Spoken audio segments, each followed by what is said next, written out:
Saudações, senhoras e senhores, eu sou o Dead Jack e espero que esteja tudo bem com cada um de vocês. Há alguns poucos meses atrás, eu fiz um vídeo falando sobre os nossos costumes funerários, por que, como e quando começamos a enterrar pessoas, a fazer velórios, a cremar ou sepultar, etc. É um vídeo bem legal, pode parecer um assunto simples, mas tem muitas curiosidades interessantes lá. Se você não assistiu esse vídeo, vou deixar ele aparecendo aí no card ou na tela final para você assistir depois. E bem, desde que fiz esse vídeo antes, já estava com a ideia de fazer esse vídeo aqui, falando de 3 rituais funerários muito bizarros para nossa cultura, lembrando que todo e qualquer costume de uma civilização é um reflexo da cultura, das crenças daquele povo e tudo mais. Então, por mais que para nós o que eu vou contar hoje para vocês seja bizarro, medonho e até cause certo espanto, eu ainda mantenho certo respeito, porque para eles era o certo a se fazer, a não ser pelo último da lista, que de verdade chega até a ser cruel, uma tremenda covardia. Enfim, bora começar.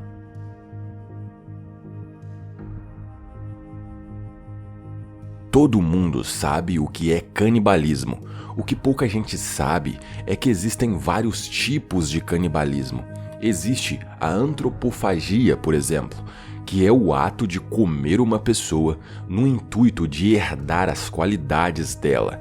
Esse foi um costume selvagem de diversas tribos ao redor do mundo.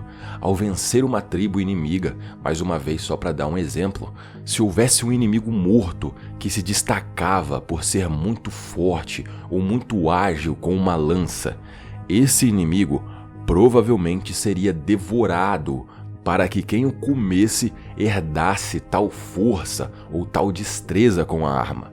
Já o endocanibalismo é o contrário disso. Afinal, aqui estamos falando de rituais fúnebres, de uma maneira de se despedir de entes queridos. É muito comum na nossa cultura guardarmos joias, roupas ou qualquer objeto que nos lembre alguém querido que já se foi.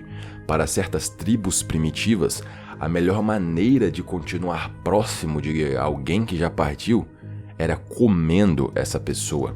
O endocanibalismo foi amplamente usado em diversas regiões do mundo, assim como a antropofagia. Quase sempre, a tribo que fazia um também fazia o outro.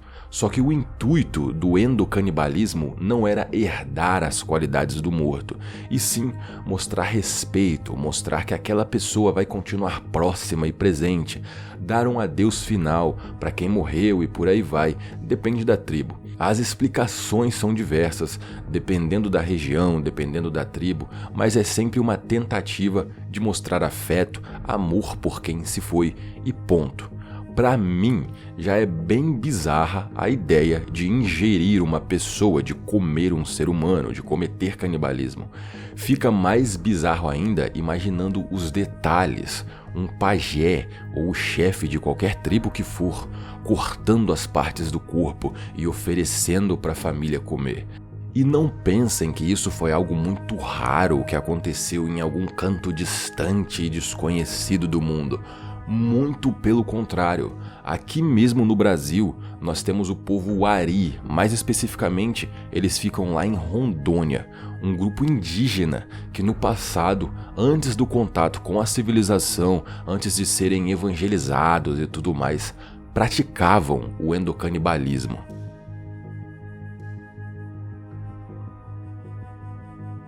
O enterro celestial pode se resumir em deixar um corpo no topo de uma montanha para ele se decompor naturalmente ou servir de alimento para animais. Sem enterro, sem sepultura, sem velório, nenhum tipo de ritual respeitoso com o corpo.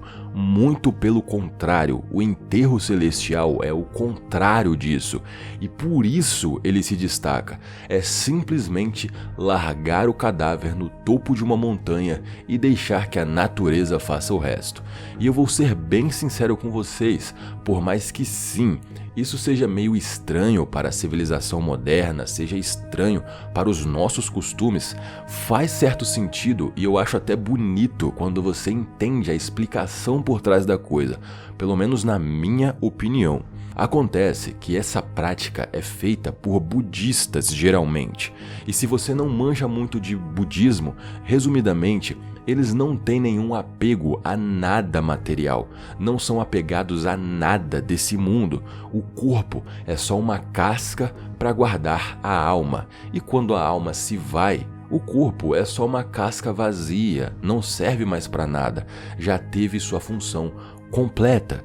Então essa casca vazia, o cadáver, é simplesmente deixada em cima de uma montanha para que animais que ainda estão vivos se alimentem, ou para que se decomponha mesmo e adube o terreno para que a natureza assim faça seu ciclo e se renove. E como eu disse, não vou mentir para vocês, é uma ideia, uma crença bem diferente da nossa, mas que eu acho bem bonita e digna.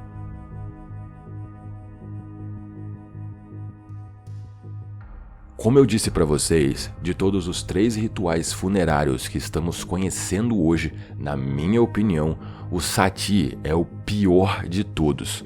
Essa prática acontecia em algumas comunidades da religião hindu na Índia, e hoje, para vocês terem ideia, já é expressamente proibida por lei.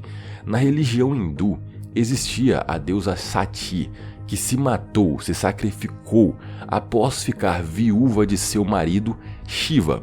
E enquanto ainda viva, antes de tomar essa decisão, ela sofria muitas humilhações de seu pai por ter ficado viúva. Ou seja, acho que vocês já sabem onde isso vai dar. Mulheres eram obrigadas a se sacrificarem, a se matarem caso ficassem viúvas. E caso elas não fizessem isso, passavam o resto da vida sendo humilhadas pela sociedade em volta, sendo taxada de traidora, injusta, infiel e coisas do tipo.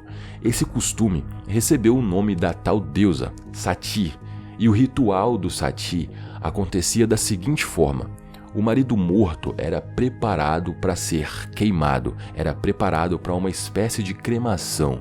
A viúva, enquanto isso, tinha que decidir se iria para a fogueira junto com o marido ou não. Acontece que aqui, para nós, parece ser uma decisão simples. Você, mulher que está aí me assistindo, com toda certeza não iria querer morrer por ter ficado viúva para honrar o marido ou algo do tipo. Isso claramente é um absurdo. Porém, tem toda a questão da pressão social por trás. Como eu disse, mulheres que não aceitavam fazer isso eram humilhadas pro resto da vida. Mas calma que ainda piora. Eu falei que era uma escolha, mas muitas e muitas mulheres foram obrigadas a irem para a fogueira por diversos motivos diferentes. O mais comum era quando a família do marido morto obrigava a viúva a ir para a fogueira. Assim, a família ficava com a herança e não a esposa. Essa prática existe há mais de 300 anos e por mais que esteja proibida pelo governo hoje em dia, por mais que esteja proibida por lei, ainda existem ocorrências recentes. Em 2006, por exemplo, aconteceu um sati na Índia. Hoje em dia, com toda a modernização e as tecnologias, parece um absurdo pensar em coisas assim, mas devemos nos lembrar de que todos os envolvidos em cada um dos exemplos que tivemos hoje eram humanos. Por mais que já tenhamos saído dessa era tribal, ainda somos a mesma raça, capazes das mesmas coisas. Eu gosto muito da frase: todos os monstros são humanos. É isso, senhoras e senhores. Espero que tenham gostado das curiosidades desse vídeo. Eu tô numa correria danada aqui para terminar o site e finalmente inaugurar o nosso podcast. As novidades estão chegando, então fiquem ligados, beleza? Muito obrigado pela sua visualização. Espero ver vocês aqui no próximo vídeo. Valeu, fui!